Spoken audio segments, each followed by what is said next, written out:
नमस्कार, वंदे मातरम साथियों। आज की जो क्लास होने वाली है हिस्ट्री की होने वाली है और इसके अंदर मैं बताने वाला हूँ कुछ ऐसे क्वेश्चन जो बहुत ही इम्पोर्टेंट हैं।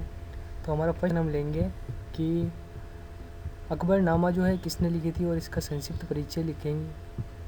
और अकबरनामा जो लिखी थी अबुल फजल ने लिखी थी। अकबरनामा से इतिहास के साथ साथ समकालीन राजनीति पर भी प्रकाश पड़ता है। इस ग्रंथ से अकबर के धार्मिक विचारों और नीति के बारे में भी जानकारी मिलती है। इससे अकबर के शासनकाल के जो प्रमुख घटनाएं हैं उनकी जानकारी मिलती है। और ये हमारा होगा फर्स्ट क्वेश्चन जो आता है हमेशा और आपको लिखना है इसमें। इसके बाद हमारा आएगा सेकंड जो क्वेश्चन है, तालकोट का युद्ध कब हुआ था। तालकोट का युद्ध भी बहुत बार पूछा गया है, 2021 में पूछा गया है हमारे। तो तालकोट का युद्ध जो है 1565 ईस्वी में हुआ था। इस युद्ध में जो है विजयनगर राज्य की बुरी तरीके से पराजय हुई थी। इस युद्ध के फलस्वरूप विजयनगर जो है उसका साम्राज्य का अंत हो गया था। तो ये हो गया हमारा क्वेश्चन। और इसके बाद हमारा तीसरा क्वेश्चन जो होगा इसके अंदर हम देखेंगे कि किन्हीं दो सूफी संतों का नाम लिखना है जो भारत में सूफी मत के प्रचार का जो कारण लिखना है। इसमें लिखना है कि हमारे शेख मोइनुद्दीन चिश्ती और निजामुद्दीन औलिया है वो उन्होंने और सूफी संत जो थे हिंदू मुस्लिम संप्रदाय में सामान्य स्थापित कर समाज में नैतिकता तथा आध्यात्मिक सिद्धांत का प्रचार करना चाहते थे। और उसके बाद हमारा चौथा क्वेश्चन होगा इब्न बतूता कौन था। ये भी है बहुत बार पूछा गया क्वेश्चन है और वो भारत कब आया था, तो इसको अच्छी तरीके से रट लेना है। और इसके बाद जो होगा हमारा इब्न बतूता जो मोरक्को का यात्री था जो महमूद बिन तुगलक के काल में 1334 ईस्वी के अफ्रीका से आया था। और इसकी जो किताब लिखी थी किताब उल रहला जो नामक की पुस्तक लिखी थी इसने, और ये 14 वर्ष तक जो हमारे भारत में रहा था। इसके बाद हमारा पाँचों क्वेश्चन आ जाएगा, शेरशाह सूरी ने भूमि का निर्धारण किस प्रकार किया था। शेरशाह सूरी ने जो क्या किया था कि भूमि की जो होती है पैमाइश करवाई थी।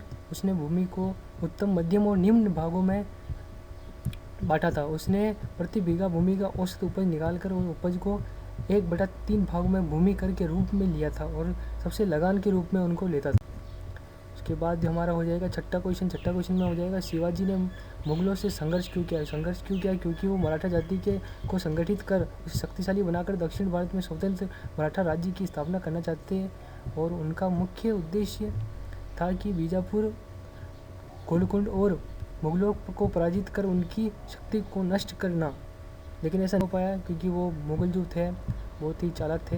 तो साथ हो जाएगा हमारे टंका व जितल क्या था। टंका व जितल जो था कि इल्तुतमिश जो था उसने चांदी का एक नया सिक्का चलाया था जिसे टंका कहते थे, और उसने एक तांबे का सिक्का भी चलाया था जिसे जितल कहा जाता।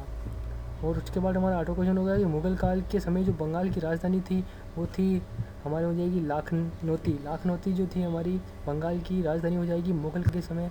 और उसके बाद नवा क्वेश्चन हो जाएगा अमीर आखुर क्या था। अमीर आखुर आपको पता होगा कि मैंने बताया था पिछली वाली वीडियो में कि अमीर आखुर जो था घोड़ों का सर्वोच्च अधिकारी होता था। रजिया ने अपने विश्वास पात्र जमालुद्दीन याकूत नाम एक हबशी था उसको अपने एक पद पे बिठाया था जिसको पद को बोलते हैं अमीर आखुर नियुक्त किया था उसको, जो आपको मैंने पिछली वाली बताया था। और उसके बाद हमारा 10वां जो क्वेश्चन है हो जाएगा बलबन ने अपने आप को किसका वंशज घोषित किया था। बलबन ने अपने आप को अफरे शियाब का वंशज घोषित किया था। अफरे शियाब प्रसिद्ध तुरानी था। और उसके बाद हमारा 10वां क्वेश्चन हो जाएगा 11वां क्वेश्चन दीवाने मुस्तखराज क्या था। दीवाने मुस्तखराज जो था अलाउद्दीन खिलजी ने किसानों तथा अमीलों से बकाया रकम वसूल करने के लिए एक विभाग बनाया था जिसको बोलते हैं मुस्तखराज दीवाने बंदगान क्या था। दीवाने बंदगान जो होता था फिरोज तुगलक ने अपने दासों की देखभाल के लिए एक पृथक विभाग की स्थापना की थी जिसे दीवाने बंदगान कहा जाता था। उसमें लगभग 1,80,000 गुलाम थे।